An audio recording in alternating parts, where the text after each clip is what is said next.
2-bedroom, 1-bath, potential flip house. I'm excited to see inside. Let's take a look together. This one should be pretty fun. It is 718 square feet, and it is literally a 2-bedroom, 1-bath, and from the looks of the outside of it, it's never been fumigated. So this should be pretty interesting given that it was built in 1925. Let's go take a peek at this.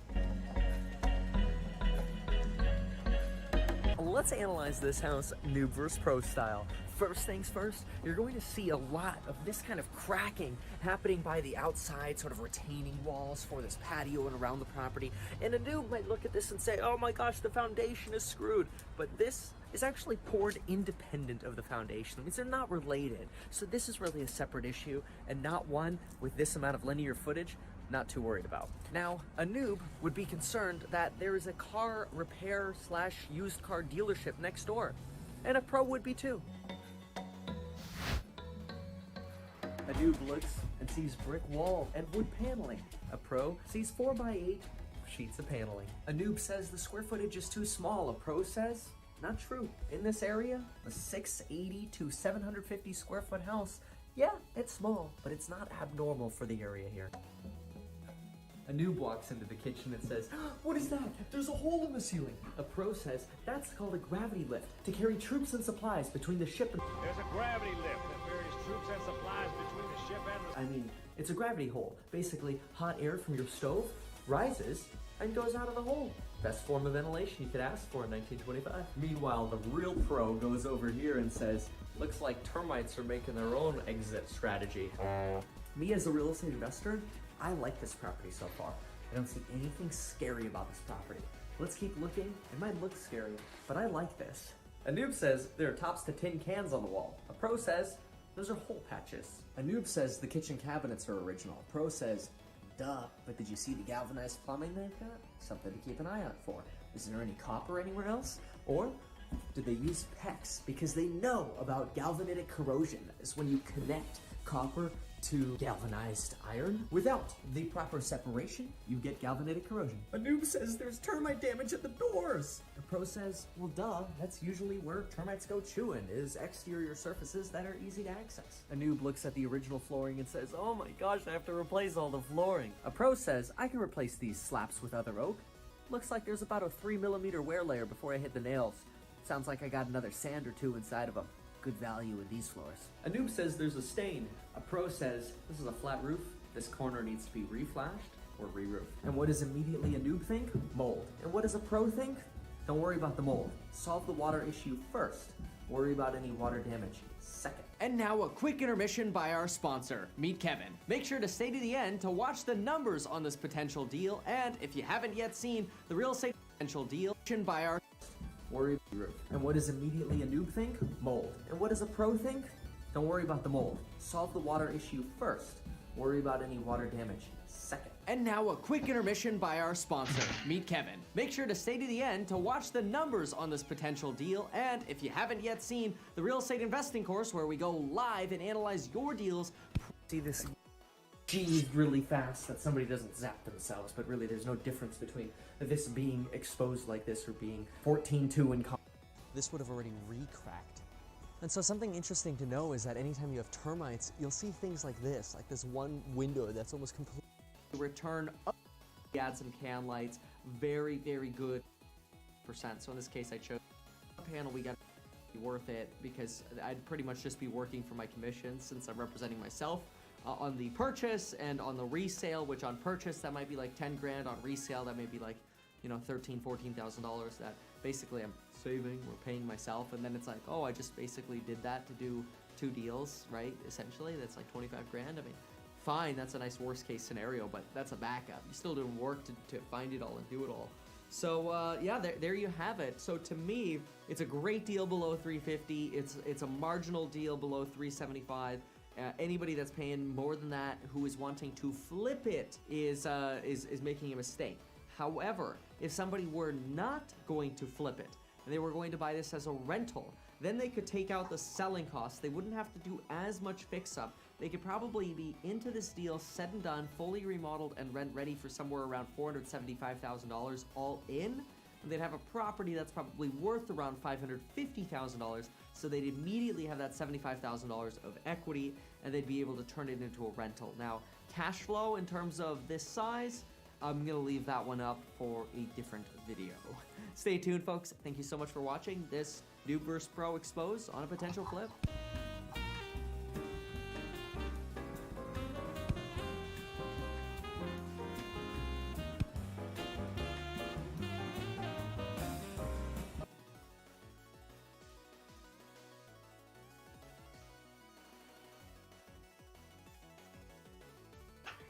Ton of killer information in this one. Make sure to stay to the very end to get all your money's worth out of this one. And if you really want to spend some money, we got a coupon code 10xmas linked below for the awesome real estate courses. Thanks for watching in advance. Let's go. This time, we're coming to you to analyze a flip. Let's find out if they were noobs or if they were pros. Things you should watch out when you're buying real estate. Let's go check it out. Oh, let's get the specs on this place first. This place sold for $560,000. Halloween 2017. It's a 1920s Craftsman, and it was 1956 square feet when it last sold. Now, it's listed as a single family house with 2 rental units, 200 square feet larger, and it's listed for $1.3 million. Well, 1.299, but you know how that goes. Let's go find out if they're noobs or pros. And look, being a noob isn't necessarily a bad thing. Look, everybody makes mistakes, right? Bundle of keys when agents go to show houses? Come on, not that one. Not that one. Got it. Don't even fit in the box. All right, let's figure this out.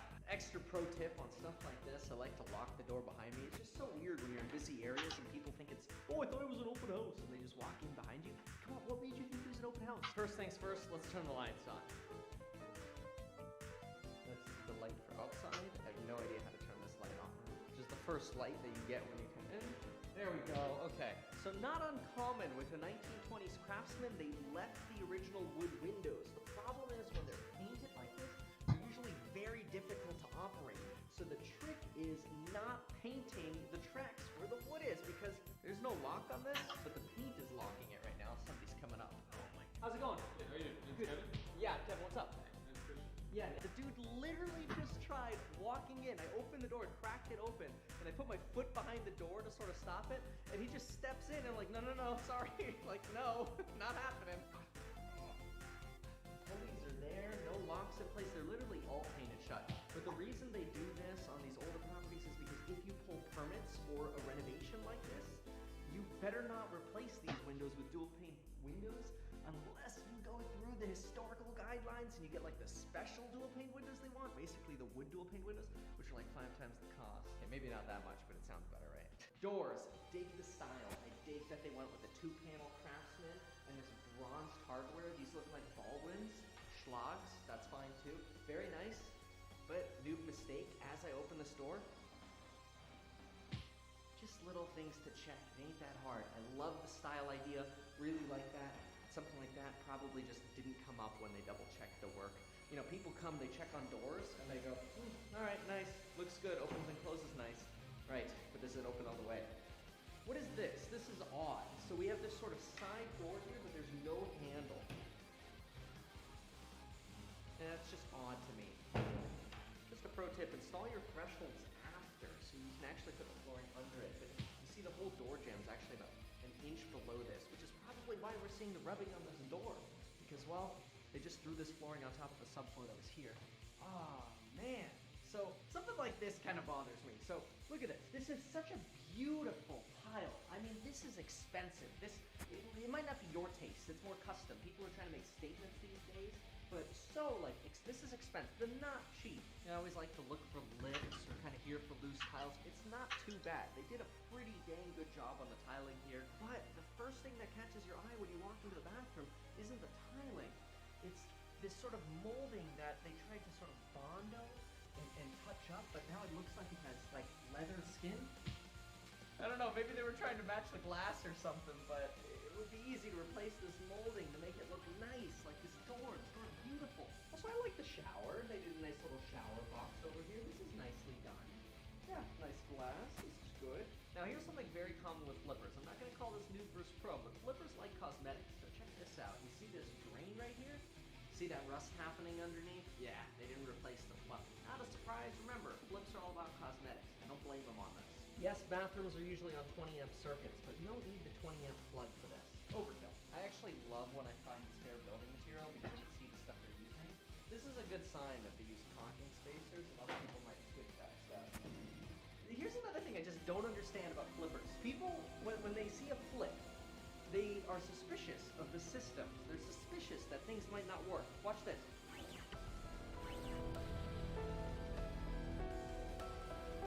But the finishes are nice. Okay, I like this.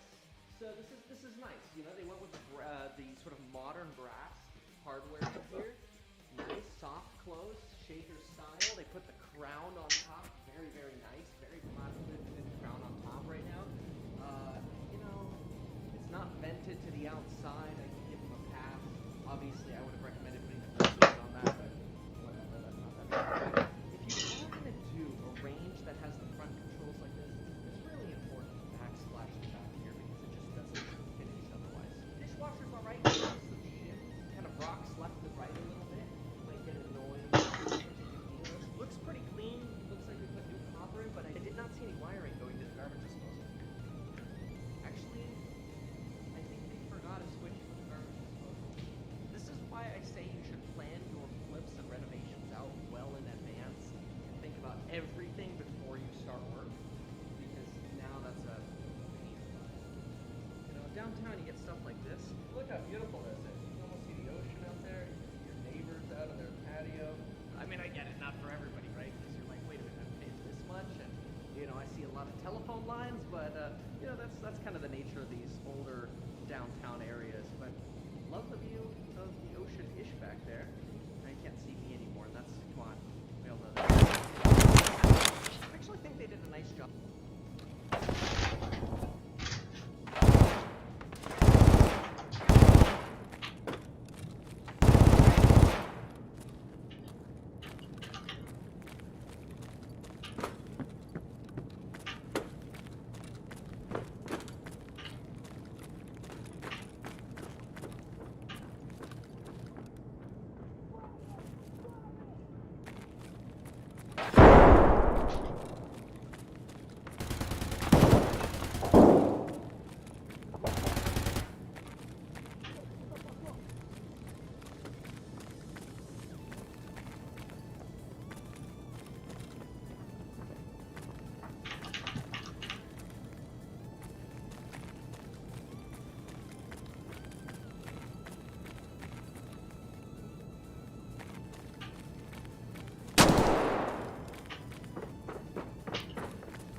On the molding here. They kind of left the picture rail up around here. 12-foot ceiling over here, so they broke it apart nicely. Nice. Look how much light comes in here. Really bright. Ooh, this is a good sign that they actually pulled permits for this renovation because these are dual pane wood windows. The expensive ones, they only wanted to do in the back. Maybe that means the neighbors throw loud parties. It's a good sign they went with LEDs right here. It's a good sign they pulled permits again. I like this. Wow, look at this. This is all single slab right here. Nice. Oh, that was expensive. They haven't trimmed out the window yet, but I like this. So that was upstairs. Now let's go in downstairs and see what downstairs is like. So this used to be a basement. That's crazy. I'm really curious to know if this is legal. Honestly, if this is what they're passing off as the kitchen without a stove, you can guarantee this is not a legal studio unit. It has the forced air ducts, but I wouldn't be surprised if those are actually shared with the main house, which means if the top people like it really hot, and these folks don't, oh well. Very nice. Very nice. This is super in right now. Very good tile job here. I really, really like what they did. Yeah, see, and they're putting the LEDs in everywhere, these vintage style LEDs. These are expensive. Oh, tricksters. Look what they did. See, Curious Kevin picks everything up and touches things and goes where he's not supposed to go. They slipped with the saw, and so they put that vintage box to cover that up. I guess they were staging it. So question for you, does that make me ethically responsible to put the box where I found it, or next to where I found it? And I mean, look, this could just be considered like another bedroom and full bath, sort of another master for somebody, right? In which case it doesn't have to be a legal separate unit. So let's find out where our third potential legal unit is. Oh my gosh. Hello? It smells like part of a garage. Oh, this one didn't get as much love. The door is a reused door. It's a little beat up on the outside. That's okay. The flooring, whew, man, but they really need to leave the window open, let's say that. So this is just a converted unit from the garage. It's the 99-cent laminate. It doesn't have baseboards yet, so they haven't finished the renovation in here. In the listing, they say they spent like $400,000 or more renovating the place. Really curious to see what permits they pulled, because so far I do see a very nice cosmetic renovation. I do like the work they did on the outside of the house. Overall, flat. We used a flat paint, which is generally a no-no. You usually want to go semi-gloss on that. But overall, it's a nice house. I don't know if they can substantiate this pricing though, because we're not really seeing the legality in the other units here, which I think is what they're going for. Really just little finishes they should really consider finishing, like turning the water on. Things like that though, they'll stop a buyer from buying. Buyers are very fearful of flips. Do not let fearful buyers misunderstand the work you did. None of these breakers are AFCI or GFCI protected. Code today, folks. Code today if you're gonna do a new panel. So what does Kevin do now? Go to the city to check the permits. We're now at City Hall. The house is not too far from here. It's actually like 10 seconds that way. What's up? And yeah. I'm impressed. They pulled the permits for everything. I also checked to see if they're ooh, reindeer. Isn't this cool? I love Christmas decorations. It's so jolly. But yeah, I always like to see that people pulled permits before getting like code violations, because you know, somebody got a code violation and then they pulled permits. It was kind of like you were trying to get away with it.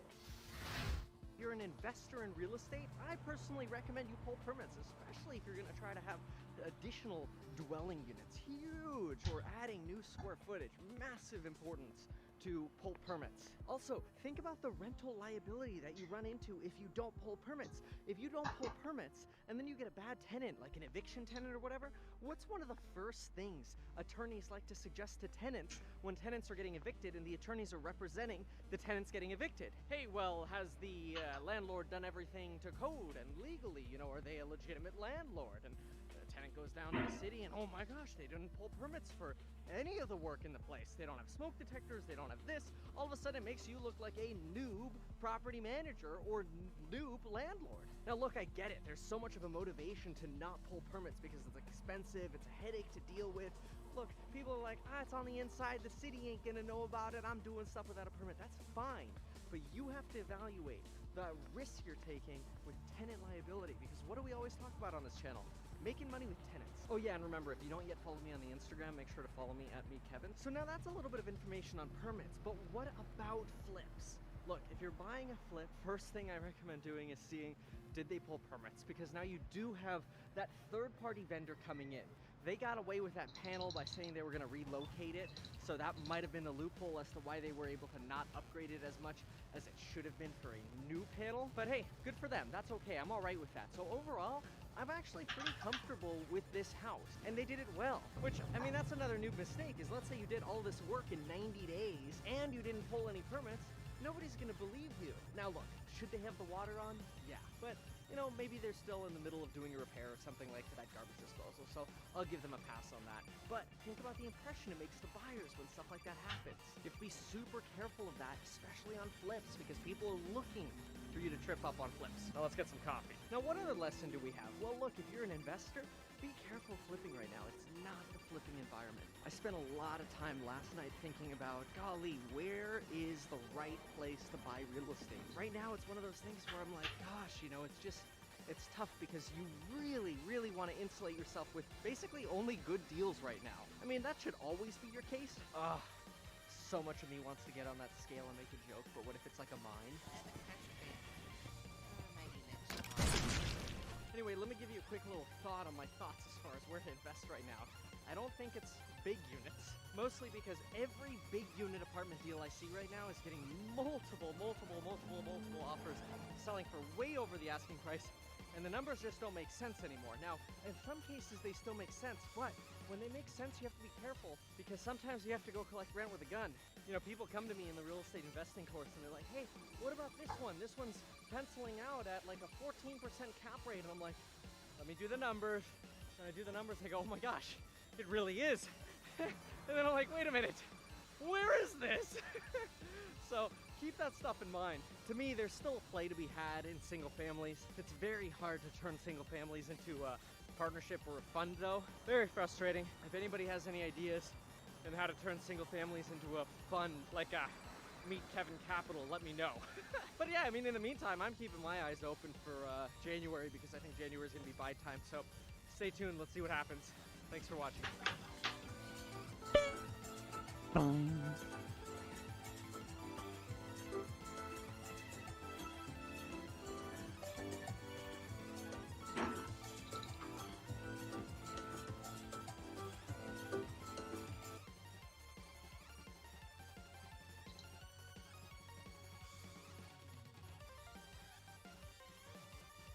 The last time I made a video at Lowe's, the video got over 267,000 views, but some people were a bit upset. They didn't quite understand the difference between a noob and a pro.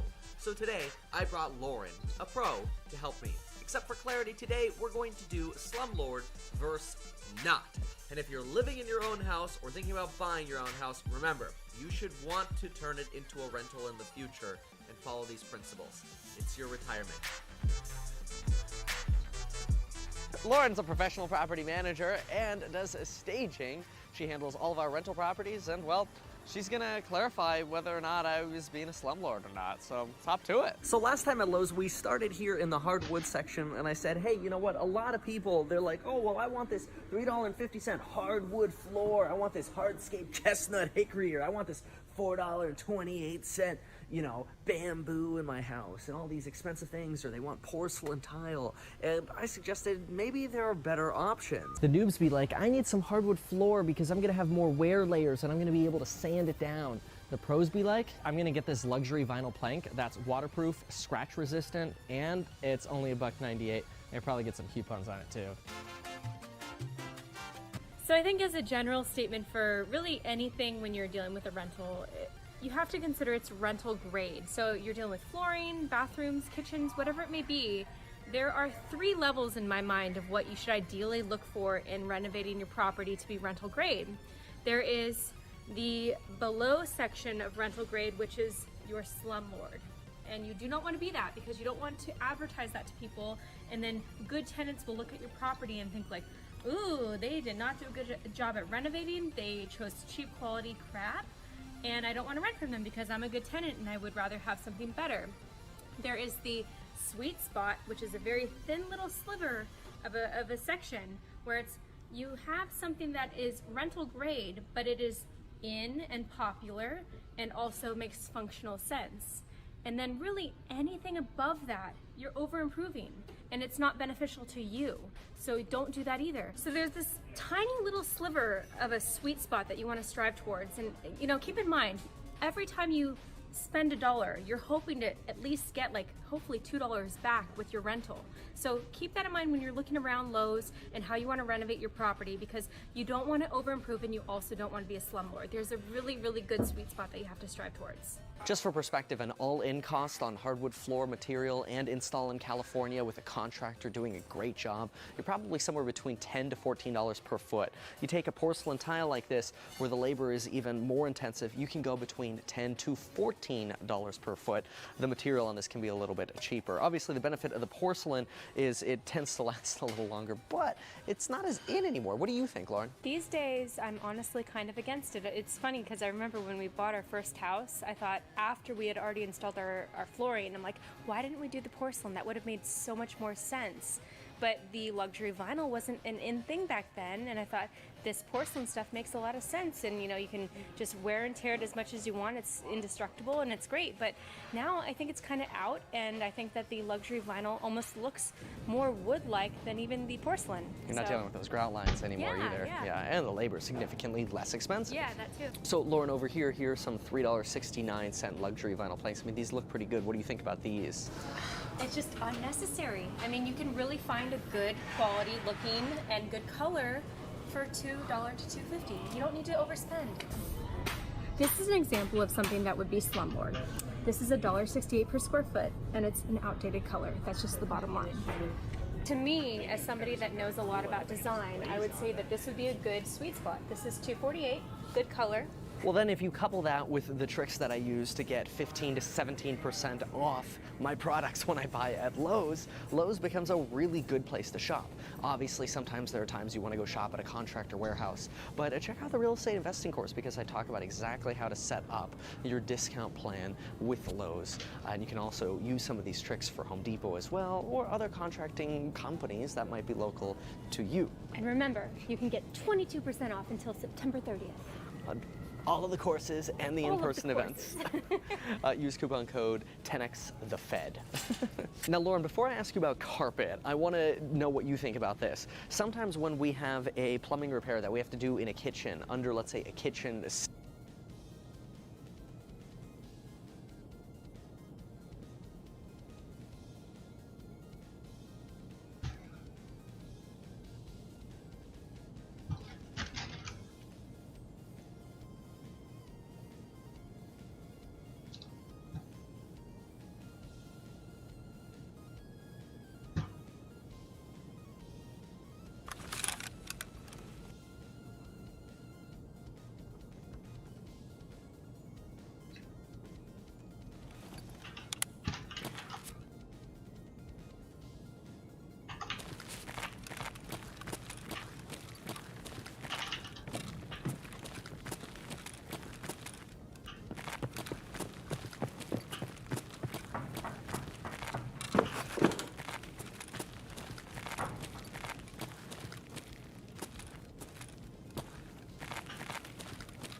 Берцов!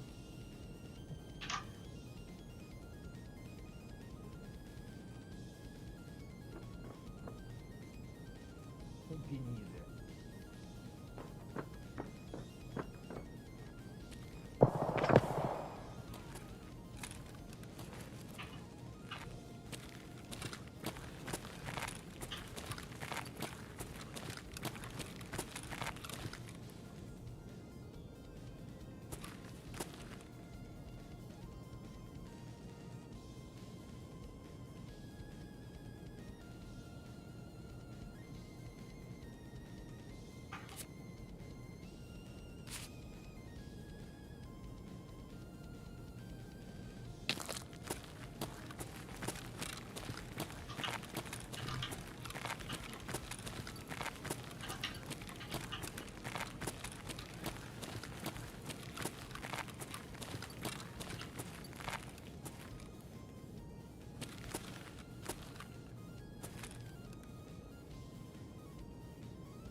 хрень?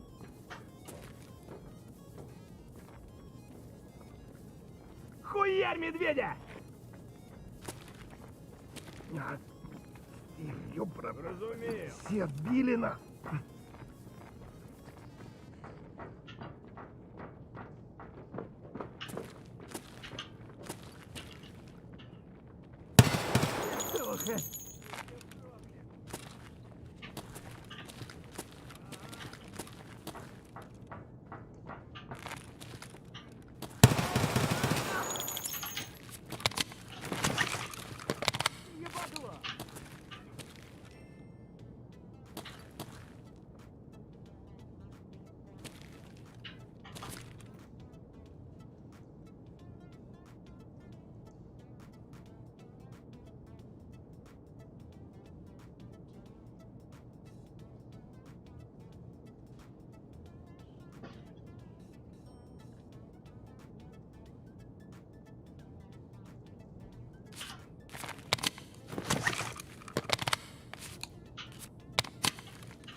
I wanted to invest my money, but I never knew where I was supposed to put it because, I knew that if I invested, my money would work for me instead of me working for my money, but I was sort of stuck in this daily routine of just, guess I'm going to my Jamba Juice job, making minimum wage, and, well, not really knowing where to place my money. Well, today, I'm going to take a lot of the experience that I have and put it together, and we're going to talk about 5 ways you can invest $1,000 today.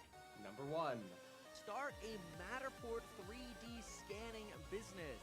The amount of residential real estate brokers using this is like 1%, and it will probably grow to like 80% over the next 3 to 5 years because, folks, look at these awesome 3D virtual tours. I own the Matterport camera myself. We scan them in-house for all of our clients.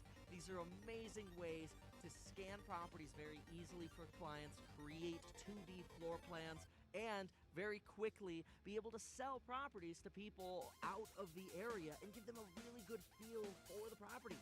They're also amazing tools for like move-in, move-out inspections with tenants. So if you're an investor, great tool. You should always be doing these scans. So here's how you're going to start with $1,000.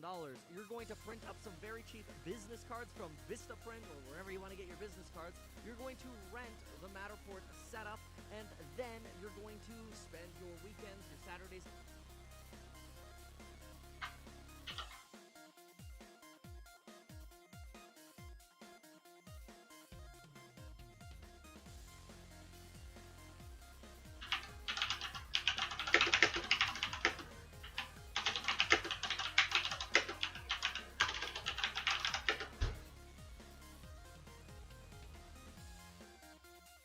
Sundays advertising your services to real estate agents. The beauty with the Matterport system is, here's your pitch.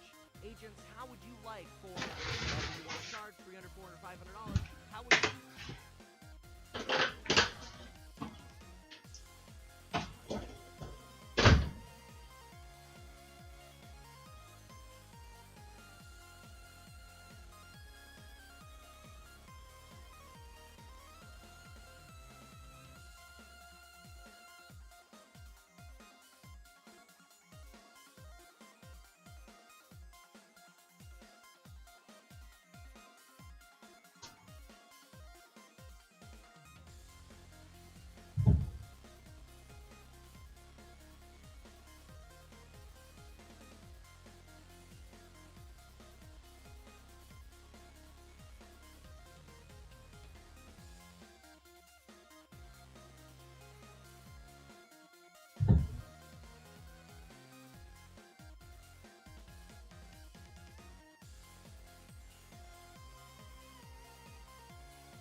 How would you like still photos as well? Because you can extract HDR still photos from the awesome Matterport camera.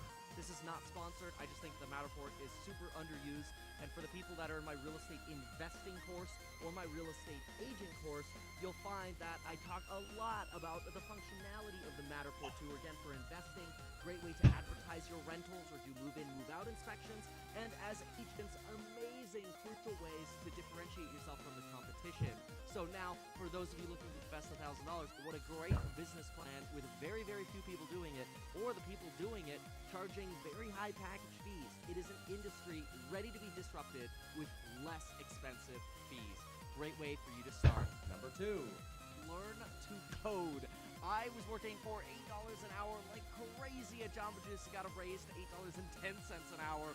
Well, folks, people that are working for $8 an hour in California and even other parts of the country will spend $1,000 on books, watching Skillshare videos or YouTube videos, or spending the time to educate themselves on coding. And all of a sudden, the median income of somebody who just graduates a coding boot camp in San Francisco, for example, is $105,000. That works out to $40 to $45 an hour. So if you like coding, investing your first $1,000 in learning to code, you're not going to be able to buy a full coding boot camp. Those usually run, $4,000 to $25,000. But $1,000 will get you a really good head start in learning, again, Skillshare, books, whatever you need to do to really start spending the time to learn to code. In fact, spending the time to code is a great way to actually spend your first $1,000 as an investment on yourself. Here's what I mean by that. If you take $1,000 and you invest it, and say you made a 50% return, congrats, you made $500, but what are the odds of you getting 50% return? Usually pretty low, unless you're investing it yourself. So if you took $1,000 and instead we took a few days off work a week and used that sort of money to supplement the income you would have been receiving, now spend that time learning a skill like coding so that eventually you can transition into a coding job, a computer science job, without a 4-year degree. Well, now all of a sudden you might have $50,000 year one to invest, which if you just had a 10% return on that, that's $5,000 or 10 times as much as you getting a 50% return on $1,000. So spending some time, maybe using that money and taking time to learn something like coding could be an incredible way to invest. Number 3. Consider getting a professional license in something, like becoming a real estate agent, which I am. I'm also a real estate broker, but you don't have to start being a broker, just become a real estate agent. Consider becoming a licensed lender. That's getting your NMLS license. Great way to be a mortgage broker, help people do loans. You could become a licensed contractor. You could also become a certified financial planner, or you could become a licensed drone pilot. Now, out of those 5 professional licenses, I've had 4 of them, and I'll tell you, with $1,000, you can get pretty far, if not all of the way, towards getting your license. And guess what you're doing now? You're starting a career in a much more profitable industry than working for minimum wage. So investing $1,000 in a professional license could be a great way to go. A little bit of detail on some of these. If you want to be a real estate agent, think about traveling to clients' homes and different properties, and you kind of have a different scenery every day, but you're working with people and solving their problems. If you prefer to be in an office and solving people's problems and working with people, maybe being a certified financial planner or a loan officer or mortgage broker would be a great idea for you.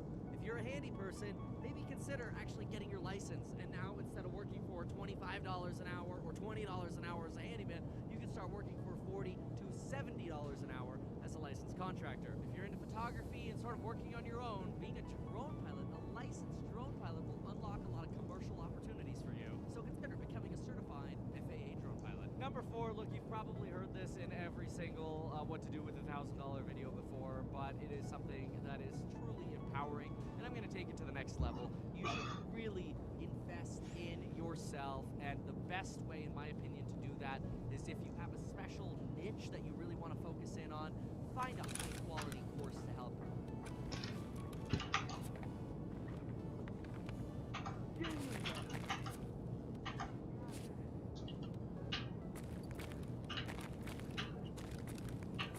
Левый коронный, правый по коронну. Давай, мочи.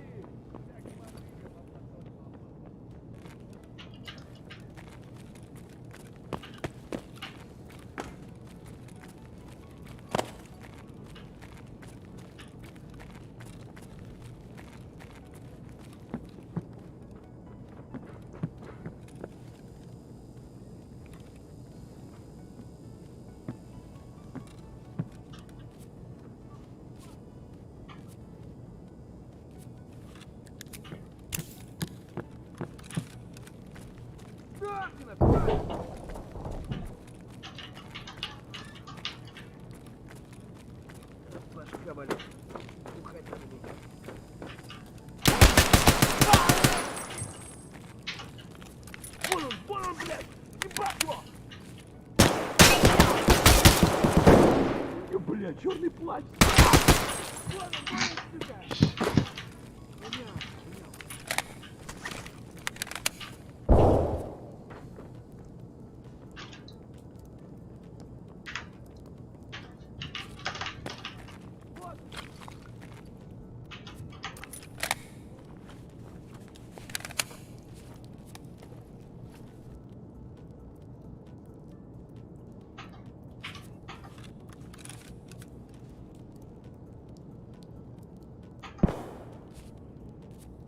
Черный плащ.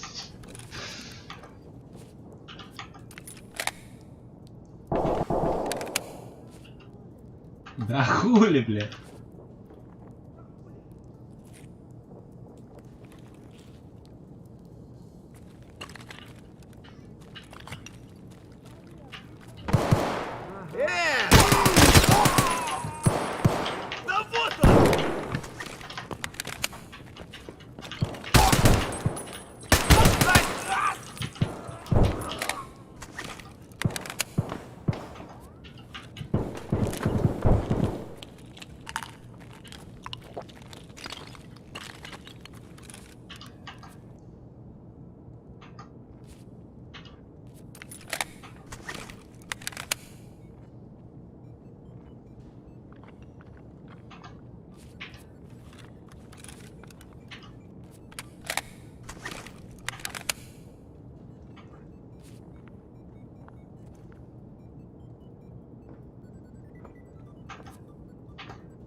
Давай, мочи! Вон он,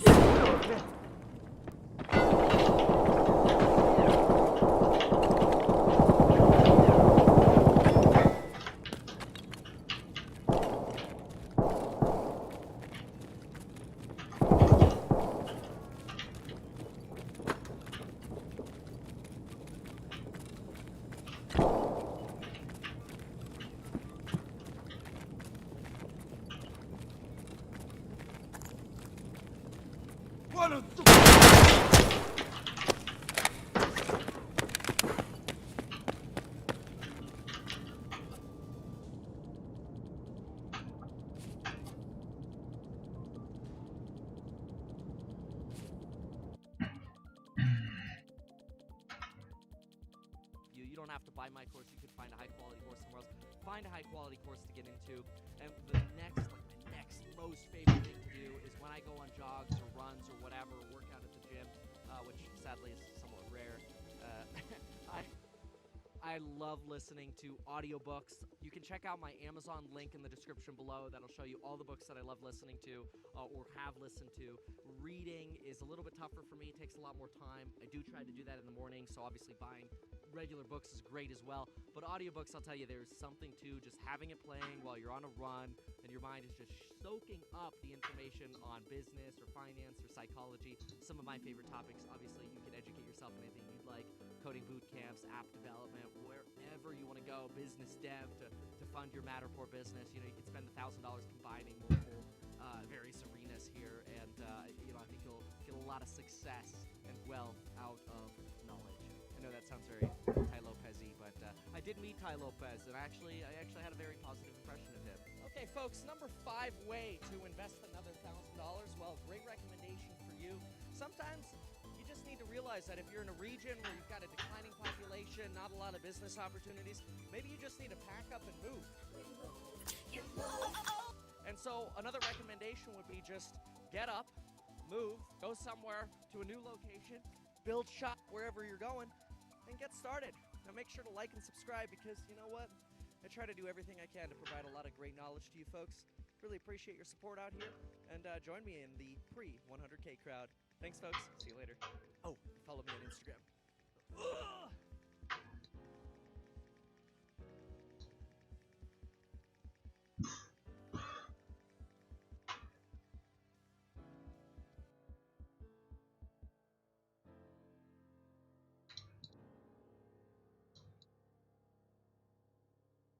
Quick note, I'll be in 13 cities over the next 13 months teaching you about real estate in person, so check the link below. Can't wait to see you on the I'm Over It tour.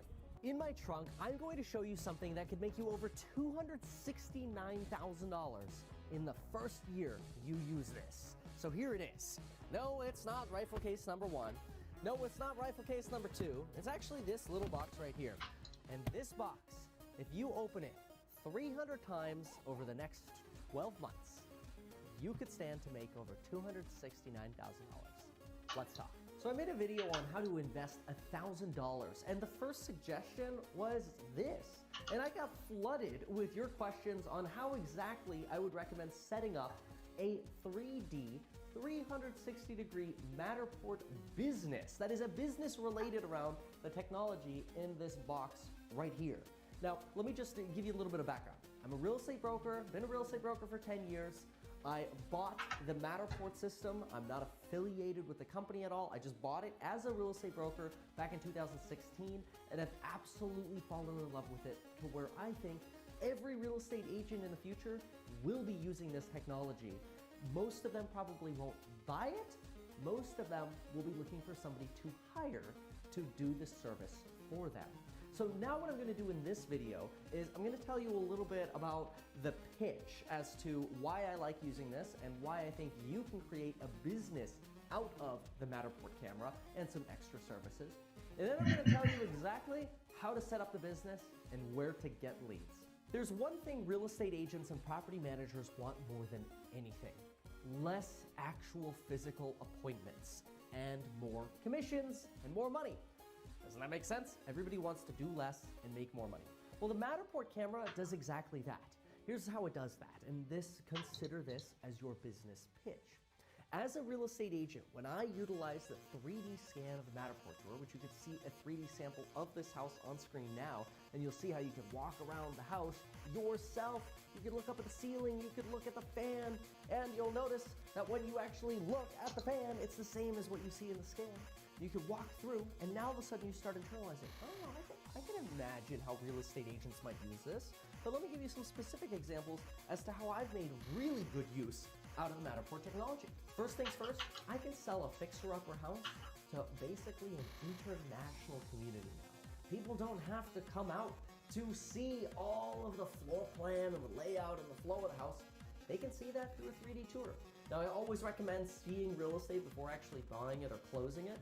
But hey, if you can write an offer based on a 3D tour, why not? It's a pretty accurate portrayal of what the house is actually like. So more buyers for agents' listings is an obvious no-brainer. But what else is pretty cool? Well, when you're doing property management, what I like to do as a property manager is I will mandate that before I show the property to any tenant, I text them the Matterport link, which I can brand with my own custom branding. I can link people to my website and so on and so forth. I mandate that they look at the tour, and I, have ways of sort of encouraging people to do that, and pretty much everybody does. I talk about that in the real estate investing course all the time. The course is mostly about how to save money and make money investing in real estate and dealing with tenants and investments. But now, even tenants can preview a property before I show it to them.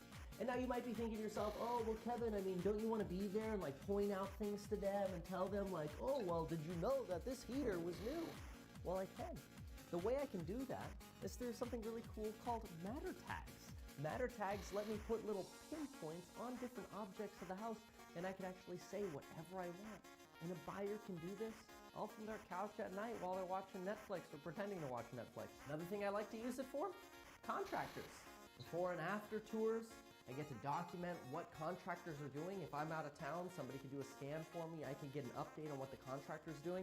I actually think all contractors should use this so they can sell contracting renovations, basically, and then scan the property and give their clients updates of, hey, look at how much progress we're making. And one of my favorite reasons to use the Matterport is it's really easy to now document the before and after condition of a property when a tenant goes to move out. If I have a Matterport scan of the before and a Matterport scan of the after, it becomes really easy to go to a judge and go, Judge, look at the difference in condition here. It's the same thing, it's a 3D scan. Where do you want to walk? What do you want to see? Now, of course, it's a little bit more complicated. You're not going to see like behind all the doors and like in cabinets and things like that, so it doesn't replace everything. But folks, the pitch here is endless. So how are you going to start a business around this? Let's get into that. Now, say you want to start a business doing these 3D Matterport scans and you want to sell your service to real estate agents or contractors or property managers. How are you going to do that? You're going to do it pretty simply. Here's what you're going to do. You're going to come up with a simple name. It should be something very easily explainable, like Ventura3dhouseScan.com or whatever. You know, you could think of something shorter or more creative, VenturaScan.com, whatever's available in your area, and you can do whatever you want. Now, coming up with a name doesn't really cost you anything. You might have to register a fictitious business name, but that's super cheap. That's about 50 bucks. Then, that's your business name. Your domain is your business name. Then you need a slogan. I personally like a slogan like, I shoot and I don't miss, because you're scanning everything and you're shooting real estate. You can sign up for Squarespace for a pretty inexpensive website and just use a templated website. Honestly, you don't need more than one page that just has your business name, some photos of you using the camera, and your pricing and how to get in touch with you. Maybe you even have a link to a Yelp page or something like that, which a Yelp page doesn't cost you anything to make, neither does making a Google Reviews page. You can easily set these things up within a day. Now, you don't even really need business cards, but if you really wanted some business cards, I just recommend a picture of yourself standing next to the Matterport camera and thumbs up. And there you go. Email, contact information, you're in business. Now, what about the camera? Well, let's talk about the camera. Look, I've gotten so many messages of people going, oh, Kevin, how are you going to start a Matterport business? The camera is like $5,000 for the setup. Like, how am I going to start? Oh my gosh. I think, honestly, there's a little bit of creativity missing here, but let me try to fill in the gap for you, okay? Yes, you need a tripod. Yes, you need the camera. Yes, you need an iPad to go with it. And yeah, it's probably a good idea to have a nice Pelican case to put it to sleep in every single night, because it's an expensive camera, you don't want to drop it and lose it. Put it all together, yeah, that's probably about a $5,000 package. But here's what you can do to not have to spend $5,000 right away. A few options. One, my favorite option, go to people in the area, like me, that own the Matterport system, but don't use it all of the time. Start trying to book clients, then schedule some time with the person that owns the Matterport system and offer to rent it from them on a day-by-day basis, or give them 20% of whatever your revenue is for letting them use your camera. Most people that already own this system would probably be more than happy to do that, especially if you insured them against loss, which we'll talk about insurance in 1 second, because it's a win-win for them. It's on the shelf, and now it's not, and it's making money while the person's not doing anything. I mean, it's basically passive income 101 right there, so why would they not do that? Now, worst case, you start coming up with these objections. You're like, well, I don't know anybody that does a Matterport, or nobody wants to, or I'm too nervous to go ask somebody if I can borrow their Matterport setup and insure them against loss. Well, then get a credit card that's interest-free for 18 months, and if you divide the cost of this whole package out by 18 months, it's gonna cost you like $277 a month. Big deal. It's not that much money to get started. You can figure it out and you can get creative. Now, let's talk about insurance, and then let's talk about where you're gonna charge. Now, let's say you're doing a scan and all of a sudden you trip over the camera and you knock it over and you cause damage to the camera or the property or whatever. You need what's called liability insurance. And guess where you can get that? Go to my buddies over at Hiscox, not affiliated, not a referral link here or whatever, that's just the company that I use, and get a liability policy for a self-employed photographer. It's probably gonna cost you somewhere between $400 to $700 per year. I'm not an insurance agent, so this is not insurance advice. It's not legal advice either. You know what, honestly, this is just for entertainment purposes only, so don't sue me, bro. But get an insurance policy, and the odds are it's not gonna cost you more than 50 bucks a month. Now, if you break the camera, you should have some kind of business equipment protection in that insurance policy, so that way if you charged it all on a credit card, or you borrowed it from somebody else, and then you destroyed it all, or this fell over, hit the stove, caused the fire, and the entire house burned down, at least you have some kind of protection. Now, if I were going to start this business in my particular area where the median home price is around $575,000, this is what I would charge. Know that you might have to charge something different wherever it is you live, depending on A, the competition, and B, the home price. Because remember, here on a $575,000 house, the average commission is probably somewhere between $12,000 and $17,000 for a real estate agent. So you can't charge too much if the commissions are a lot lower in your area. You may be able to charge more if commissions are higher in your area. So keep that in mind. Now here's what I would charge, again, with a median home price of $575 and one that I think is pretty competitive, as well as some other bundle features. This is exactly what I would do. For up to a 1,500 square foot property, I would charge $499, and that would get somebody the 3D 360-degree scan that they could custom brand to their website. Now it's going to cost me about $25 to $30 with Matterport to get a 2D rendering of the floor plan of the property, but I'm going to go ahead and upsell that for $99. Now, we're going to also include professional photography, and so what we're going to do is from our 3D scan, we're actually going to rip out photos, HDR photos.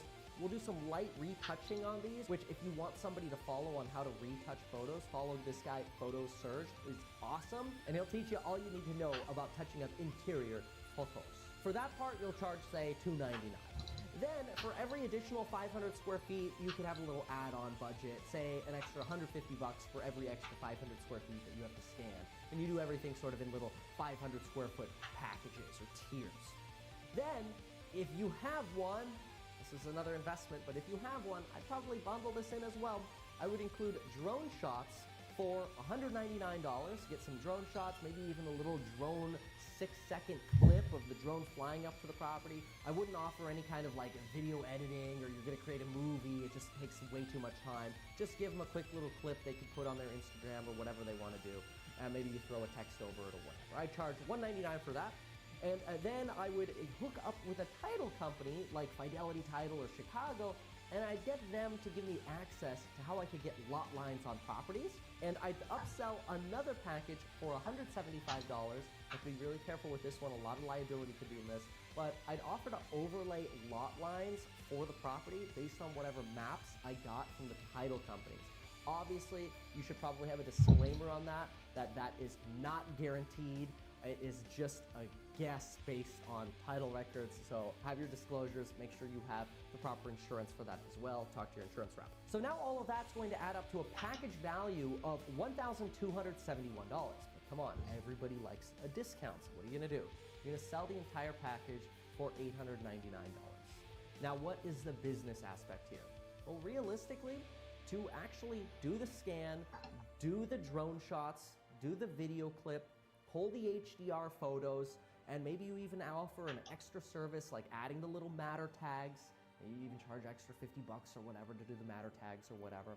All of this, do it for $899, and it's gonna take you maybe 3 hours. Maybe it'll take you 4 hours because it takes you a little longer to get used to it or whatever. And there you go. You're in business as a Matterport scanning service provider who's now bundling multiple different jobs into one. You do 3D scans, you do photography, you do floor plan, you do site plan, you do the drone, you do the matter tags. You literally provide all of this for just $899. It sounds like a steal to me, and with all of the benefits, I think a lot of people would be very, very interested in it. That's why I bought the system, because I knew I would use this on every single property, sometimes even multiple times. Now you might be wondering, how hard is it to use this? Well, it's pretty dang easy. You're supposed to put it on a tripod. You could read a bunch of guides online in terms of the height of the Matterport when you adjust it. You just take your iPad, you open up the floor plan of the property, and the device itself will tag where the scan is based on all of the other scans in the property. Now, you are supposed to tag where windows are or mirrors because they can mess up the alignment of the scan. But basically, once you get inside the property and you mark where windows are that are open or mirrors are, you just press scan. And the thing just turns around and spins. It uses the 8 or 9 cameras or whatever the heck this thing has, scans it up for you, and it'll tell you if there's an error in alignment. If there is, you just do it again. But all in all, the learning curve for using this thing is like 20 minutes. I think my 3-year-old could do this. Now, the last thing that I want to tell you is, as with any business of self-employment, it is a grind to get clients. So I don't want you to think, oh my gosh, $8.99 divided by 4 hours worth of work, that's a lot of money per hour. Keep in mind that usually when you're self-employed, you spend a lot of time trying to get clients and learning customer service, learning how to treat clients correctly, realizing that you're going to make mistakes, and when you make those mistakes, you're gonna have to give your clients discounts or free scans. But quite frankly, when you start building the business and you start creating great relationships with the people you're working for, I think it's a pretty viable business to make a good living in. So what's the bottom line? Well, if you did just one scan a day, one package plan a day, for 300 days over the next 12 months, at a cost to the client of $899, you would have a gross revenue of over $269,000. Now, certainly there are going to be some days that you don't scan over the next 12 months, and that's why I said 300 instead of 365. And there are going to be some days you might do multiple scans in one day. Heck, you might even do 3 scans in one day and nothing for the next 3 days. You just process the stuff over the other days. There are a lot of ways you can build this business. Of course, you're going to have some costs, but you know what? You got some upsell opportunities as well.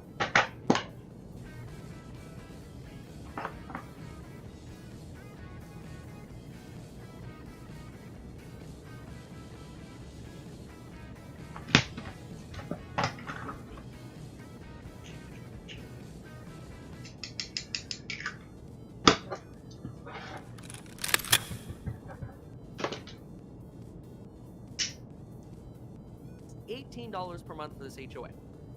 I leave my trash can out an extra day, and I start getting worried that I'm gonna get a $50 fine in the mail. That sucks. I don't like that part. But what I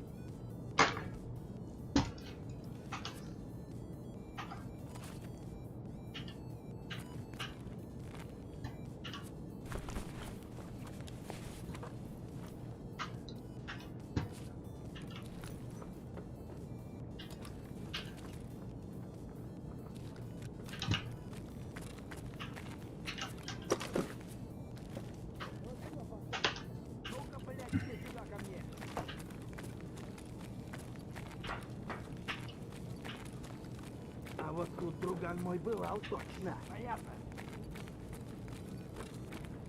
Ща к барыгам, а потом по бабам.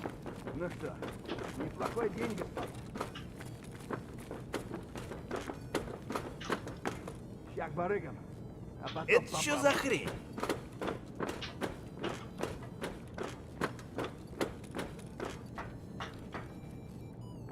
Чики-брики, пальчик выкинь. Чё за хуйня?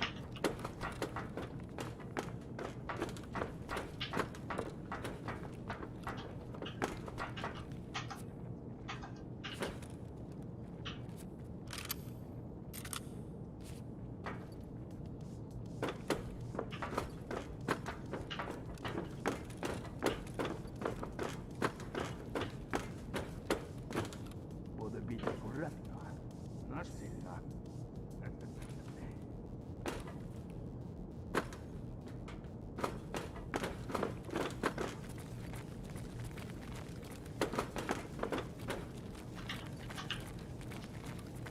Понял.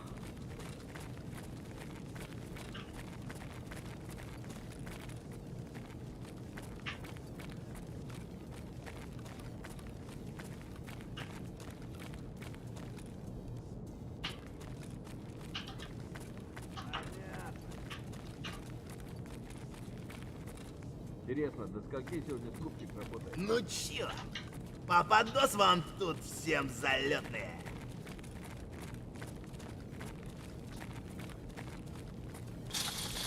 Разумел.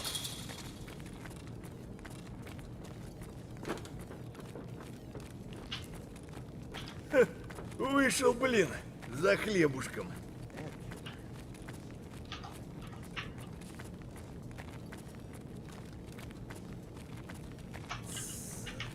Ребра, блин, все отбили.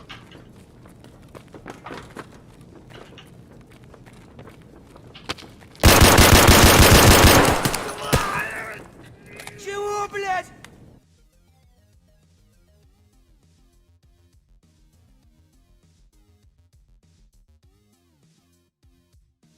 هذا خادم.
Вали хуй!